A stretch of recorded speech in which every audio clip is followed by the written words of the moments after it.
Yuk.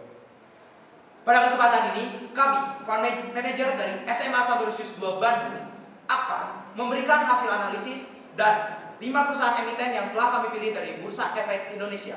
Perkenalkan, nama saya Kevin Wijaya Lukman dan rekan Saya Cheng Kevin. dan rekan saya. Jesse Indonison. Untuk yang pertama, akan saya sendiri yang menjelaskan bagaimana akhir-akhir bursa saham dunia. Yang pertama, market dunia sedang tidak stabil.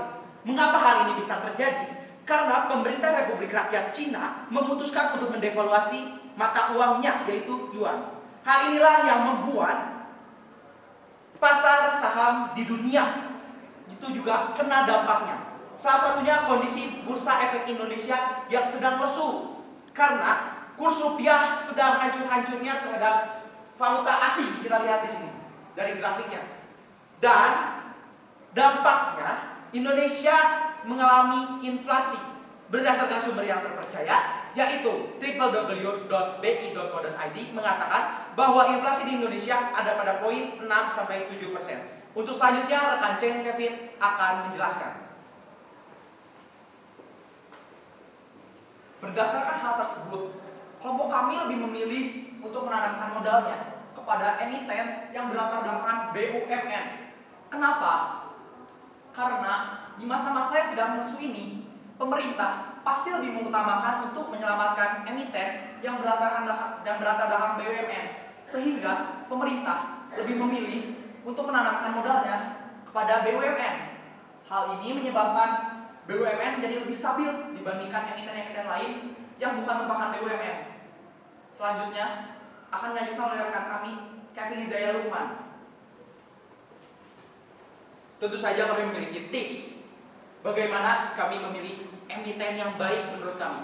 Yang pertama, PR berada di bawah PR industri, yang berarti perusahaan tersebut sedang murah di antara sektor yang sama. Yang kedua, PBV yang kecil, bagaimana perbandingan harga dibandingkan perbandingan harga-harga pembukuan bulan-bulan sebelumnya itu sedang baik-baiknya. Kemudian yang ketiga, ROE di atas 15%, yang berarti harga bagaimana keuntungan investor sekitar 15%. Kemudian tidak mengalami defisit, bagaimana kita telah tahu teori klasik yang mengatakan bahwa ekonomi itu harus surplus, tidak boleh defisit. Dan yang terakhir, likuiditas yang baik. Bagaimana investor-investor percaya terhadap perusahaan tersebut. Inilah hal yang penting. Selanjutnya rekan Jessin akan menjelaskan. Terima kasih. Berdasarkan prinsip likuiditas, kami memilih 5 emiten dari LQ45 yang merupakan daftar perusahaan emiten yang liquid di Bursa Efek Indonesia. Di sebelah utara, kami memilih Telkom Indonesia.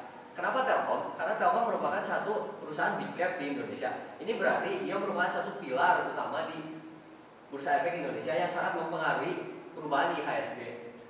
Telkom juga mempunyai harga saham yang relatif stabil karena dia merupakan big cap di Indonesia.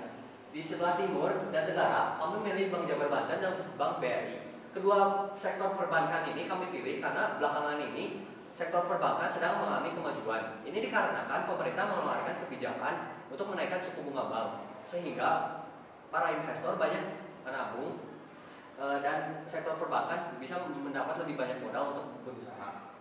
Dan di sebelah barat daya, kami memilih Semen Indonesia dari sektor infrastruktur. Belakangan ini juga di Indonesia sedang banyak terjadi pembangunan nasional, di mana kita banyak membutuhkan perusahaan dari sektor infrastruktur. Sektor infrastruktur Semen Indonesia juga sangat berkembang belakangan ini dan memiliki kualitas PR, PBV, dan ROE yang baik. Dan terakhir kami juga memilih satu perusahaan gas negara. Perusahaan gas negara ini merupakan salah satu perusahaan vital di Indonesia, di mana perusahaan gas negara ini memiliki kriteria yang baik menurut kami. Sekian dan terima kasih.